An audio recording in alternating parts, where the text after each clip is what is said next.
নমস্কার বন্ধুরা, আজকে আবার নতুন ভিডিও নিয়ে আপনাদের সামনে চলে এলাম। রেসিপি বানানোর জন্য পটল নিয়েছি। পটলটা ভালো করে ছাড়িয়ে নিচ্ছি।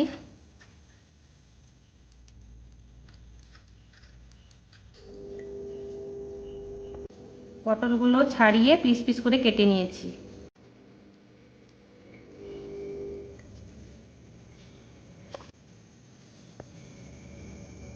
আদা, কাঁচা লঙ্কা, সাদা তিল, কাজু বাদাম একসঙ্গে বেটে নিলাম। ভাজার জন্য সাদা তেল দিয়ে দিলাম। স্বাদ মতো লবণ দিয়ে দিলাম। পটলগুলো লাল লাল করে ভাজা হয়ে গেছে, এবারে তুলে নেব। ফোড়নে নিয়েছি গোটা গরম মশলা, তেজপাতা, শুকনো লঙ্কা, গোটা জিরে। গরম তেলের মধ্যে ঢেলে দিলাম। বেটে রাখা মশলাটা দিয়ে দিলাম। দিয়ে দিলাম কাশ্মীর লঙ্কার গুঁড়ো, কুচনো টমেটো দিয়ে দিলাম। এই রেসিপিতে আমি হলুদ ব্যবহার করব না।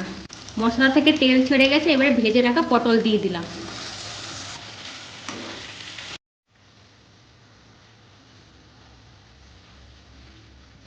স্বাদ মতন লবণ দিয়ে দিলাম। ছানা কাটার জন্য লেবু রস দিয়ে দিলাম। এবারে ছানাগুলো দিয়ে দিব।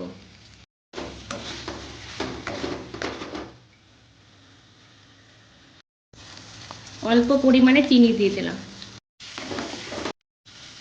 গরম জল দিয়ে দিলাম। উপর থেকে গরম মশলা দিয়ে দিলাম। রেসিপি হয়ে গেছে, এবারে নামিয়ে নেব।